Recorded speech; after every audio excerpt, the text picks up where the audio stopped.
पाठ 20 जो इसका शीर्षक है नीलू, जो महाकवि वर्मा जी ने लिखा है। हमारी पुस्तक में इनका जन्म सन 1907 ईस्वी लिखा गया है और इनकी मृत्यु सन 1987 ईस्वी लिखी गई है। हम लोगों ने, और अगर तुम लोग भी आगे पढ़ोगे तो ये मिलेगा कि फर्रुखाबाद नगर में इनका जन्म हुआ था, उत्तर प्रदेश के, और वह समय था होली का दिन। जिस दिन होली थी उसी दिन महादेवी वर्मा का जन्म हुआ था। चलिए, इनकी यहाँ पर शिक्षाएं लिखी गई हैं, इन्होंने कितना पढ़ा था और इन्होंने हमारे भारत देश की किस प्रकार सेवा की। और फिर उन्होंने लिखा संस्कृत से एमए की परीक्षा पास की और फिर लिखा प्रयाग महिला विद्यापीठ में प्रधानाचार्य के रूप में जीवन के अंत तक कार्यरत रहीं। वे उत्तर प्रदेश विधान परिषद की मनोनीत सदस्य भी रहीं और इन्होंने हिंदी साहित्य की लेखन में भी बहुत अच्छी सेवा की है। और यहाँ देखो इनकी जो लेखन विधा है, ये क्या लिखा है, इतना हम लोग कलर करते हैं तो लिखा गया संस्मरण और रेखा चित्र। संस्मरण और रेखा चित्र ये हिंदी साहित्य की लेखन विधाएं हैं। इन लेखन विधाओं के अनुसार संस्मरण का तात्पर्य होता है हम अपने किसी भी तथ्य को सम्यक रूप से पूर्ण स्मरण करें। और जो रेखा चित्र जो होता है वह जैसे हम लोग एक छाया चित्र बनाते हैं तो पहले उसकी आउटलाइन या रेखा चित्र बना लेते हैं, ठीक उसी प्रकार किसी भी आधार के लिए जब हम कोई वर्णन करना चाहते हैं तो हम उसे रेखा चित्र के माध्यम से लिखते हैं। हमने महादेवी वर्मा के बहुत से संस्मरण और रेखा चित्र पढ़े हैं। वैसे कक्षा 7 में भी महादेवी वर्मा का हमने रेखा चित्र पढ़ा है। इनकी रचनाओं में देखो यहां से लेगा निहार, रश्मि, नीरजा, दीपशिखा और यामा, ये इनकी कविताओं के संग्रह हैं। अतीत के चलचित्र, स्मृति की रेखाएं, पथ के साथी और छड़दा आपकी गद्य रचनाएं हैं। यामा पर उन्हें भारतीय ज्ञानपीठ पुरस्कार से सम्मानित किया गया है। अब यहाँ जो सबसे नीचे की लाइन है, प्रस्तुत रचना में पहाड़ी अंचल का जीवन एवं कुत्ते की वफादारी का सुंदर ढंग से वर्णन किया गया है। यह पाठ जो है बेटे एक प्रकार से रेखा चित्र में ही आता है, संस्मरण या रेखा चित्र में आता है। और पाठ का नाम है नीलू, और ये नीलू एक पहाड़ी कुत्ता है। हमने इनकी कहानियां पढ़ी हैं, गिल्लू भी पढ़ा है, सोना भी पढ़ा है, ऐसी कहानियां, ऐसे संस्मरण रेखा चित्र पढ़े हैं। और अब हम आगे यहाँ देखते हैं, जो हम लोग बेटा पढ़ते हैं, हम लोग ये देखे हैं कि हम लोग पढ़ते हैं तो हमारी जिम्मेदारी यह होती है कि हम पढ़ें तो ढंग से पढ़ें और विराम चिन्हों को, उनकी मात्राओं को ध्यान देकर पढ़ें। जैसे हम पढ़ते हैं अभी, नीलू की कथा उसकी माँ की कथा से इस प्रकार जुड़ी है कि एक के बिना दूसरी अपूर्ण रह जाती है। उसकी अल्सेशियन माँ उत्तरायण में लूसी के नाम से पुकारी जाती थी। हिरणी के समान वेगवती, सांचे में ढली हुई देह, जिसमें व्यर्थ कहने के लिए एक तोला मांस भी नहीं था, ऊपर काला आभास देने वाले भूरे पीताभ रोम, बुद्धिमानी का पता देने वाली काली पर छोटी आंखें, सजग खड़े कान और सघन रोएदार तथा पिछले पैरों के टखनों को छूने वाली लंबी पूंछ, सब कुछ उसे राजसी विशेषता देता था, थी भी वह सामान्य कुत्तों से भिन्न। अल्सेशियन कुत्ता एक ही स्वामी को स्वीकार करता है। यदि परिस्थितियों के कारण एक व्यक्ति का स्वामित्व उसे सुलभ नहीं होता तो वह सब साथ सहचर जैसा आचरण करने लगता है। दूसरे शब्दों में, आदेश किसी का नहीं मानता, परंतु सबके स्नेहपूर्ण अनुरोध की रक्षा में तत्पर रहता है। लूसी की स्थिति भी स्वच्छंद सहचरी के समान हो गई थी।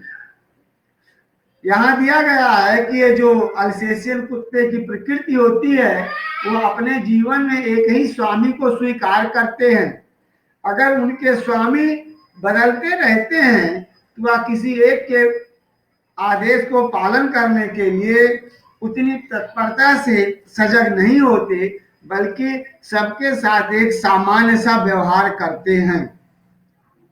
इसकी पाठ में हमें इतना ही दिया गया है। और नीलू की माँ का जो शारीरिक सौंदर्य है, जो उसकी शरीर की बनावट है, वह पहले पैराग्राफ में लेखिका ने स्पष्ट किया है। दूसरे पैराग्राफ में उनके स्वभाव की विशेषता बताई है कि ये जो अल्सेशियन प्रजाति के कुत्ते होते हैं वो एक ही स्वामी को स्वीकार करते हैं। उनको अगर स्वामी बदलता है तो सबके साथ एक, जैसे लिखा गया, स्वच्छंद सहचरी, अर्थात सबके साथ फिर स्वच्छंद होकर व्यवहार करते हैं और किसी के आदेश को नहीं मानते हैं। तो अब हम इसी क्रम में रवि यहां से पढ़ो, उत्तरायण में जो पगडंडी।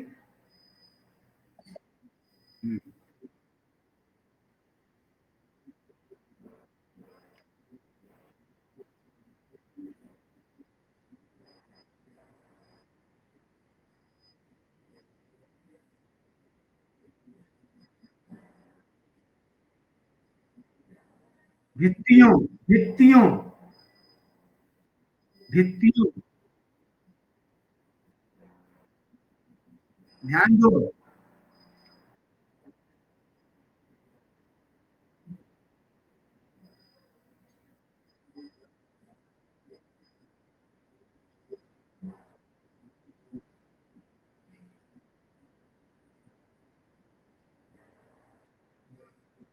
अंगोछा।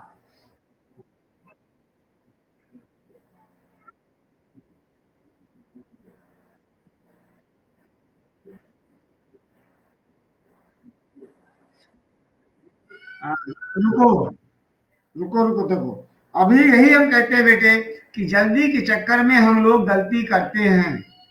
इसलिए हमें अपने पाठ को ध्यान देकर पढ़ना चाहिए। एक बड़ा अंगोछा या चादर बांधकर उससे सामान लाने का अनुरोध करते थे।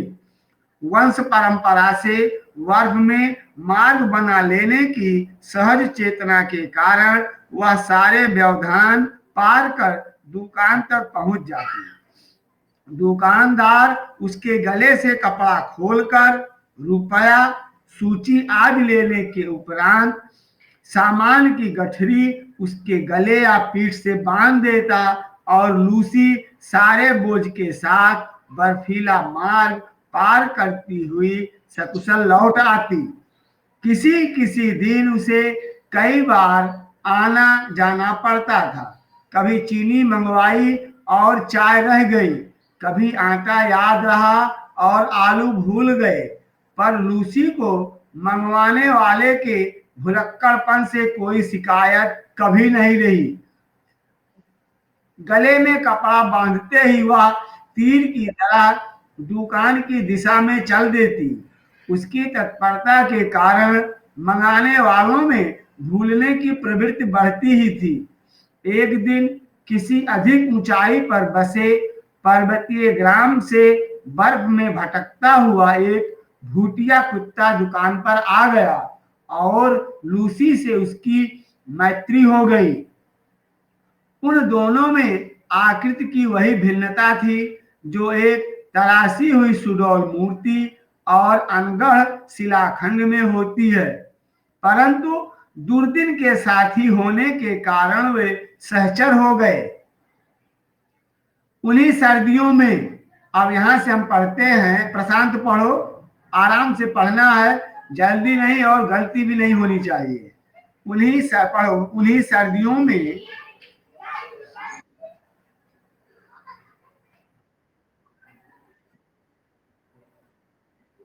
Okay okay okay okay okay, ऊपर नहीं, पेज चेंज हो गए ये। चलो पढ़ो प्रशांत।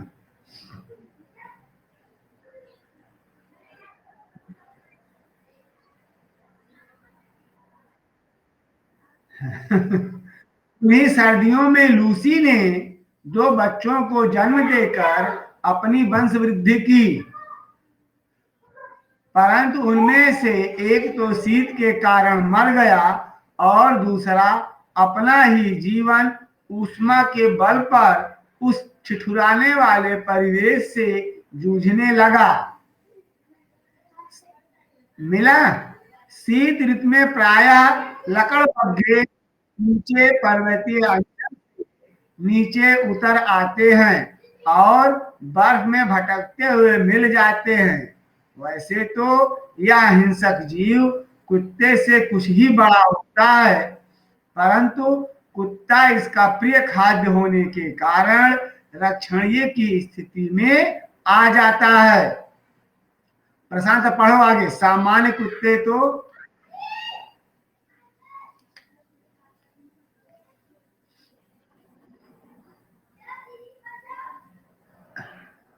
तुम्हारी आवाज नहीं आ रही है। प्रीति पढ़ो।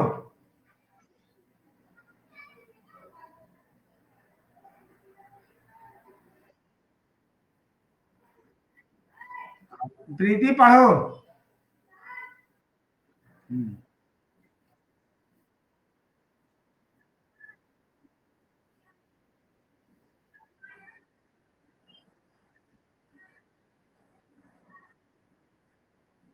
ध्यान से पढ़ो। सामान्य भूतिये या अल्सेशियन कुत्ते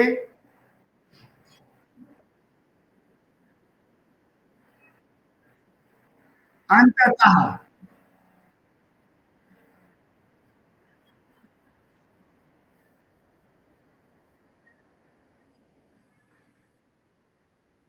ऊपर की लाइन,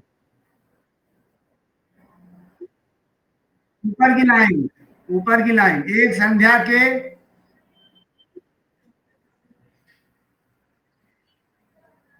छोटा होगा तुम्हारे पास ना। हाँ हाँ, एक संध्या के झुटपुटे में लूसी ऐसी गई कि फिर लौट ही नहीं सकी। बर्फ के दिनों में, हाँ पढ़ो।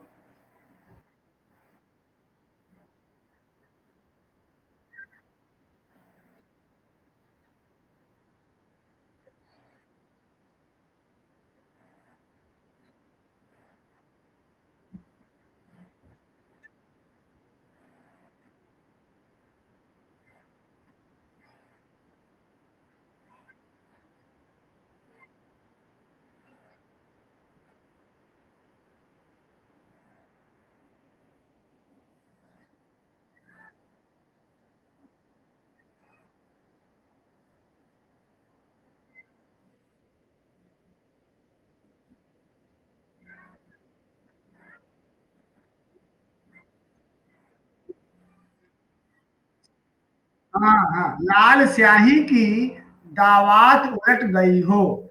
लूसी के लिए सभी रोए, परंतु जिसे सबसे अधिक रोना चाहिए था वह बच्चा तो कुछ जानता ही ना था। एक दिन पहले उसकी आंखें खुली थी, अतः मां से अधिक वह दूध के अभाव में शोर मचाने लगा। दुग्ध चूर्ण से दूध बनाकर उसे पिलाया, पर रजाई में भी वह मां के पेट की उष्णता खोजता और ना पाने पर रोता चिल्लाता रहा। अंत में हमने उसे कोमल ऊन और अधबुने स्वेटर की डलिया में रख दिया। अभी ये कह रहे हैं, लेखिका ने लिखा कि वहां को जो दुविधाएं होती थी पहाड़ों पर लकड़बग्घों में और इन कुत्तों के बीच में, कि ये लकड़बग्घे कुत्तों का सरल आहार बना लेते थे। इसके पहले भी लिखा कि लोग लूसी से सामान मंगाने के लिए उसके गले में कपड़ा बांधकर पैसा रखकर और सामान की सूची बनाकर रख देते थे और लूसी जाती थी और सामान लेकर आ जाती थी। लेकिन कह रहे हैं कि एक दिन शाम को ऐसा हुआ कि लूसी गई तो फिर लौट कर नहीं आई, अर्थात शायद वो अब जीवित नहीं रही, और सुबह होने पर उसके केवल पदचिन्ह मिले, खून के धब्बे मिले, जो कि ऐसा प्रतीत हो रहा था कि लूसी अब मर चुकी है, लकड़बग्घे ने उसका शिकार बना लिया है। तो अब हम आगे यहां देख रहे हैं कि जब लूसी नहीं रही तो किसी के ना रहने पर सबको तो दुख होता है, गांव वालों को भी दुख हुआ होगा, क्योंकि लूसी उन सबके लिए सामान लाती थी। लेकिन लेखिका ने लिखा कि सबसे अधिक दुख तो बच्चे को होना चाहिए था, लेकिन शायद बच्चे को अपनी मां के गुजर जाने का कोई आभास नहीं रहा, क्योंकि बच्चा वो छोटा था, अभी तो 2-4 दिन हुए जो आंखें खुली थी। तो उसको कहा मां से चिंता तो अपने भूख की थी। एक लाइन यहां लिखी गई, दुग्ध चूर्ण से दूध बनाया गया, अर्थात जो डिब्बे का पाउडर दूध आता है उसको घोल कर दूध बनाया गया। भूख तो शांत हो गई, लेकिन उस बच्चे को मां का सानिध्य नहीं मिला। जैसे हम सब छोटे होते हैं तो रात में जब भी ऐसा होता है हम अपनी मां से चिपक कर सो जाते हैं। वो कुत्ते का बच्चा भी उस ठंडी में अपनी मां से चिपक कर सोना चाहता था, लेकिन शायद अब उसकी मां नहीं रही और मां ना होने के कारण वह रात भर रोता चिल्लाता रहा। और फिर यहाँ दिखाया गया है कि ऊन और अधबुने स्वेटर की डलिए में उसको रख कर रखा गया, जहां वह मां के सामीप्य सुख के सुख में उसके सुख के भ्रम में सो गया। और जो अब यहां एक शब्द लिख रहा है, मां के सामीप सुख का भ्रम। जैसे हम लोग को कोई कहानियां सुनाता है परियों की, जो ऐसा मालूम होता है कि परियां आ गई हैं, वैसे यहां पर भी लेखक ने लिखा कि मां का सामीप्य भ्रम। ऐसा हुआ कि जैसे मां हमारे पास है, जबकि वास्तविकता में मां तो उसके पास नहीं थी। डलिया में वह ऊन की गेंद जैसा ही लगता था, और जब वो डलिया में सो जाता तो बच्चा ऐसे लगता था मानो कोई ऊन की गेंद हो, अर्थात वो बीच में छुप जाता था। आगे का वर्णन महादेव वर्मा ने लिखा, कुछ दिन तो हम वहां रहे, आने के समय उसे अपने साथ प्रयाग लाना पड़ा। एक लाइन हमें देख रहे हैं, हमने पढ़ा है कि महादेव वर्मा ये प्रयाग विद्यापीठ में पढ़ाती थी, वहां पर प्राध्यापक थी। प्रयाग महिला विद्यापीठ में प्रधानाचार्य के रूप में थी, तो अंत में ड्यूटी पर तो आना ही था। और जब आने लगी तो उस कुत्ते के बच्चे को अपने साथ लेकर चले आई। बड़े पर होने पर देखा कि वह अपनी मां के समान ही विशिष्ट है। भूतिए बाप और अल्सेशियन मां के रूप रंग ने जो उसे वर्ण संकरता दी थी, उसके कारण ना वह अल्सेशियन था और ना भूतिया, अर्थात मां अल्सेशियन प्रजाति की थी और जो कुत्ता पहाड़ों से नीचे आया था भूतिया कुत्ता, उन दोनों के संतान के रूप में यह जो छोटा सा कुत्ते का बच्चा था उसके लिए इन्होंने लिखा। सुधा आर्यन पढ़ो, रोमों के भूरे, आराम से पढ़ना है, जल्दी नहीं, जल्दी करोगे गलतियां होंगी।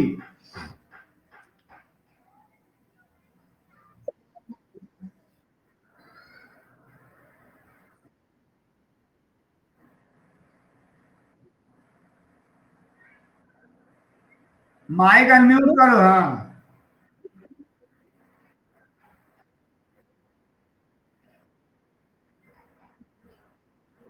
सम्मिश्रण।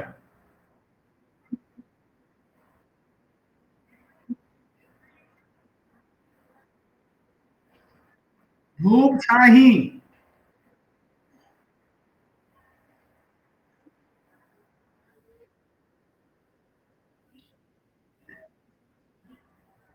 छाह में दूसरे की, और दिन के उजाले में तीसरे की।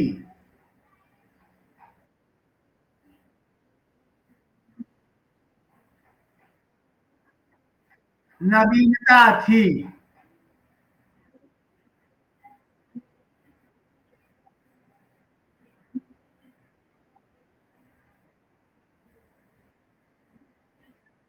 लंबोदरा।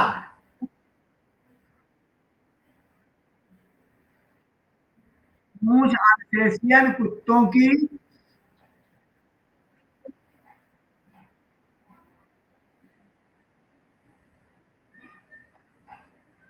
युक्त पर्व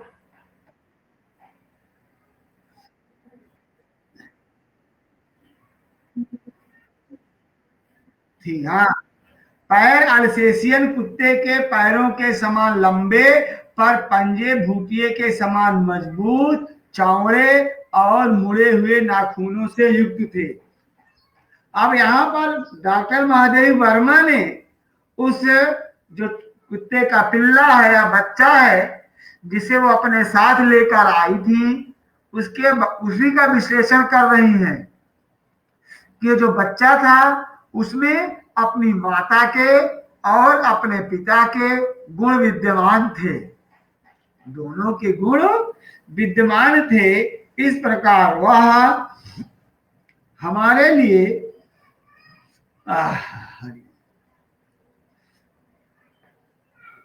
एक आश्चर्य का सब विषय हो गया था। शरीर के ऊपर का भाग चौड़ा, पर नीचे का पतले पेट के कारण हल्का और तीव्र गति का सहायक था। आंखें न काली थी, न भूरी और न कंजी। उन गोल और काली कोर वाली आंखों का रंग शहद के रंग के समान था, जो धूप में तरल सुनहला हो जाता था और छाया में जमे हुए मधु सा पारदर्शी लगता था। यह उस बच्चे के रंग रूप का और शारीरिक बनावट का उन्होंने वर्णन किया है। उसका रात का कर्तव्य भी स्वेच्छा, स्वीकृत और निश्चित था। सबके सो जाने पर वह गर्मियों में बाहर लान पर और सर्दियों में बरामदे में तख्त पर बैठकर पहरेदारी का कार्य करता। रात में कई कई बार वह पूरे कंपाउंड का और पशु पक्षियों के घर का चक्कर लगाता रहता। रात चाहे उजाली हो, चाहे बादल गरज रहे हो, चाहे आंधी चल रही हो, उसके चक्कर को विराम नहीं था। रात के सन्नाटे में उसके मंद गंभीर स्वर से ही हम अनुमान लगा पाते थे कि वह किस कोने में पहरा दे रहा है। खरगोश धरती के भीतर सुरंग जैसे लंबे और दोनों ओर द्वार वाले बिल खोद लेते हैं। एक रात मेरे खरगोश बिल खोदते खोदते पड़ोस के दूसरे कंपाउंड में जा निकले, और उनमें से कई जो इस अभियान में अगुआ थे, जंगली बिल्ले द्वारा छत बिछत कर दिए गए। सुरंग से बाहर जाने वालों का जो हाल होता है, उससे भीतर रहने वाले अनजान रहते हैं। अतः एक के पीछे एक निकलते हुए खरगोशों में सभी को मारजारी या श्रृंगार का आहार बन जाना पड़ता। किंतु सौभाग्य से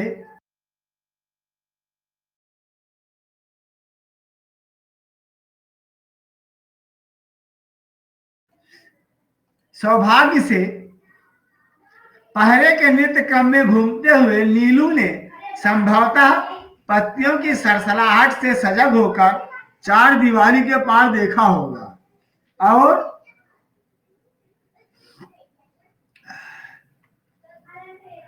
शीत की कोहरा कोहराच्छन्न रात की मलिन चांदनी में भी उसने खरगोशों के संकट को पहचान लिया होगा। उसके कूद कर दूसरी ओर पहुंचते ही बिल्ला तो भाग गया, परंतु खरगोशों को बाहर निकलने से रोकने के लिए वह रात भर ओस से भीगता हुआ सुरंग के द्वार पर खड़ा रहा। यह परोपकार नीलू के लिए बहुत महंगा पड़ा, क्योंकि उसे सर्दी लगने से निमोनिया हो गया और कई दिनों तक इंजेक्शन, दवा आदि का कष्ट झेलना पड़ा। वैसे वह शांत भाव से कड़वी दवा भी पी लेता था और सुई भी लगवा लेता था। अगले क्रम में एक बार जब, अब आगे का संस्मरण लिख रहे हैं, जब मोटर दुर्घटना में आहत हो मुझे मार्ग से ही अस्पताल जाना पड़ा, तब संध्या तक मेरी प्रतीक्षा करके और कपड़े, चादर, कंबल आदि सामान अस्पताल में ले जाने वालों की हड़बड़ी देखकर उसकी सहज चेतना ने किसी अनिष्ट का आभास पा लिया।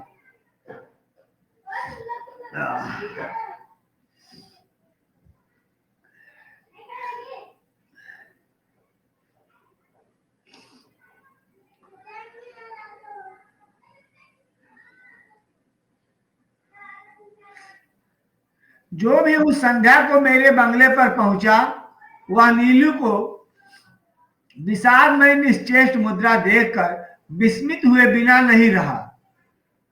जब 3 दिन तक उसने ना कुछ खाया न पिया, तब डॉक्टर से अनुमति लेकर उसे अस्पताल लाया गया।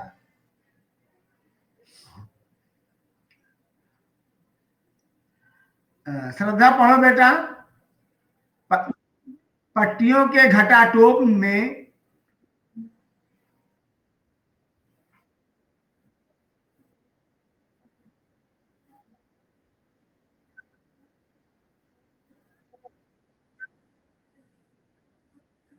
अस्वस्थ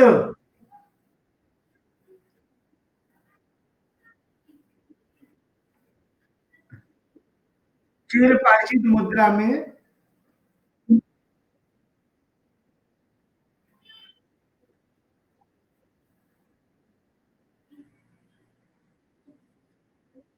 कुछ कार्य।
हाँ, देखिए बेटा, अभी हमने पढ़ा कि लेखक ने यहाँ लिखा है एक तथ्य कि नीलू का जीवन काल 14 वर्ष रहा। वैसे बेटा कुत्ते का जीवन क्रम 12 से 14 वर्ष ही होता है। 12 से 14 वर्ष की अवस्था में ही उनकी जीवन लीला पूर्ण हो जाती है।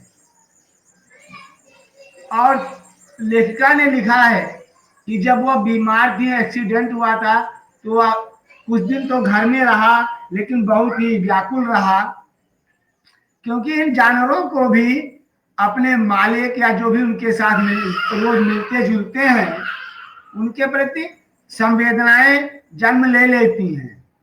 और ऐसे कहते हैं ना, कुत्ता सबसे ही वफादार होता है।